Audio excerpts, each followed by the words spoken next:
अहम खबर दें आपको, कराची में होने वाले तीनों धमाकों में भारतीय खुफिया एजेंसी रॉ मुलव्विस निकली।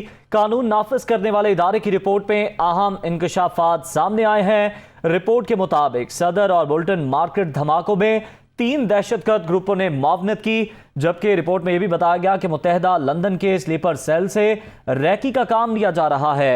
माजी में इस तरह के बम बनाना कलअदम BLA का तरीका रहा।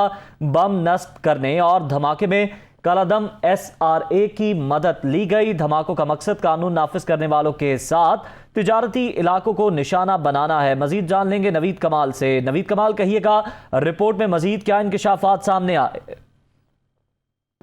के मुतालिक कानून नाफिज करने वाले इदारे अपनी जो है तहकीकात कर रहे हैं। जो तज्जियाती रिपोर्ट हुकाम को पेश की गई है उसमें ये बताया गया है कि तीनों धमाकों में गैर मुल्की हाथ मुलविस है, जिसमें भारतीय खुफिया एजेंसी रॉ शामिल है।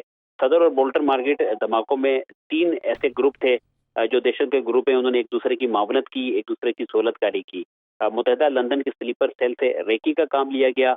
मादी में इस तरह का बम बनाना जो है कलअदम जो BLA उसका तरीक़ेकार रहा है और ये बम बनाने में उन्होंने जो है ये मदद की है, जबकि एक और कलअदम तंजीम SRA ने ये धमाका किया है। धमाकों का मकसद कानून नाफिज करने वाले इदारों को निशाना बनाने के साथ जो तिजारती इलाके हैं उनमें सरगर्मियां मुतासिर करना, कराची का अमन जो है सबोताज करना और जो है मुल्क को जो है अदम इस्तेकाम का शिकार बनाना है। जी शुक्रिया आपका नवीद कमाल, अपडेट करने के लिए।